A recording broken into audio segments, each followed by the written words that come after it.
கர்த்தருடைய பரிசுத்த நாமத்துக்கு ஸ்தோத்திரம்.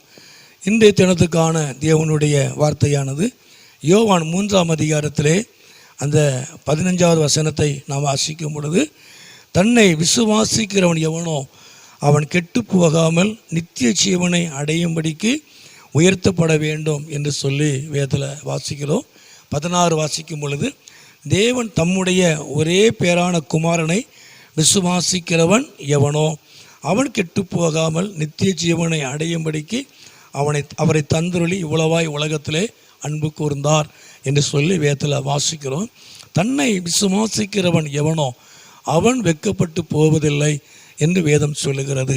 அதாவது தன்னை என்று சொல்லும் பொழுது ஆண்டவரை இயேசு கிறிஸ்துவை, தேவன் தம்முடைய ஒரே பேரான குமாரனை ஆண்டவராய் இயேசுவை விசுவாசிக்கிறவன் எவனோ அவன் கெட்டு போவது இல்லை, நித்திய ஜீவனை அடையும்படிக்கு என்று வேதம் சொல்லுகிறது. ஆண்டவர் நாட்களிலே ஆண்டவராய் இயேசு கிறிஸ்துவை சொந்த இரட்சகராக ஏற்றுக்கொள்வதனால, அவர் மேல் அவரை விசுவாசிக்கிறதுனால, இவர் எனக்காக அனுப்பப்பட்ட தேவனுடைய குமாரன், எனக்காக என்னுடைய பாவங்களுக்காக, என்னுடைய சாபங்களுக்காக, என்னுடைய வியாதிகளுக்காக அனுப்பப்பட்ட தேவகுமாரன் என்று சொல்லி, தேவகுமாரன் என்று நாம் அவரை விசுவாசிக்கும் பொழுது, நாம் அவரை ஏற்றுக்கொள்ளும் பொழுது நிச்சயமாகவே நாம் ஒருபோதும் கெட்டு போவதில்லை, நித்திய ஜீவனை அவர் கொடுக்கிறார்.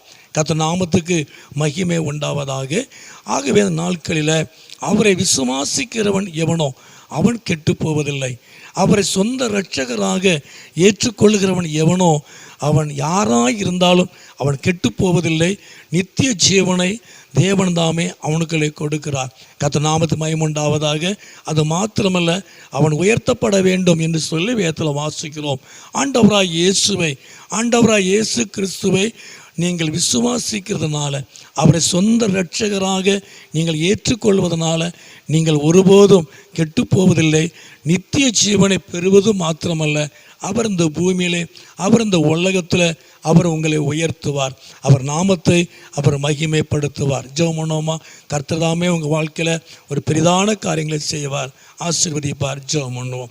எங்களை அதிகமாக நேசிக்கிற நல்ல பிதாவே, அருமையான ஆண்டவரே, இந்த நேரத்துக்காக ஸ்தோத்திரம்.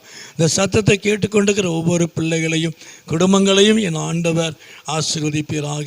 ஆண்டவராய் இயேசுவை விசுவாசிக்கிறதுனால அவன் ஒருபோதும் கெட்டு போவதில்லை. ஆண்டவரே, அவனுக்கு நித்திய ஜீவனை கொடுக்கிறவரும் அவனை உயர்த்துகிற ஒரு நல்ல தேவனாக இருக்கிறதுக்காக நம்ம நன்றியோடு நாங்கள் துதிக்கிறோம். ஆண்டவரே, தொடர்ந்து தேவனுடைய அன்பு இந்த பூமியில், இந்த உலகத்தில் இந்த சத்தத்தை கேட்டுக்கொண்டிருக்கிற ஒவ்வொருடைய வாழ்க்கையில் வெளிப்படட்டும், அப்படி நாமத்தை மகிமைப்படுத்தும், மகிமையான காரியங்களை செய்யும். இயேசுவின் நாமத்தில் செபிக்கிறோம் நல்ல பிதாவே. ஆமேன், ஆமேன்.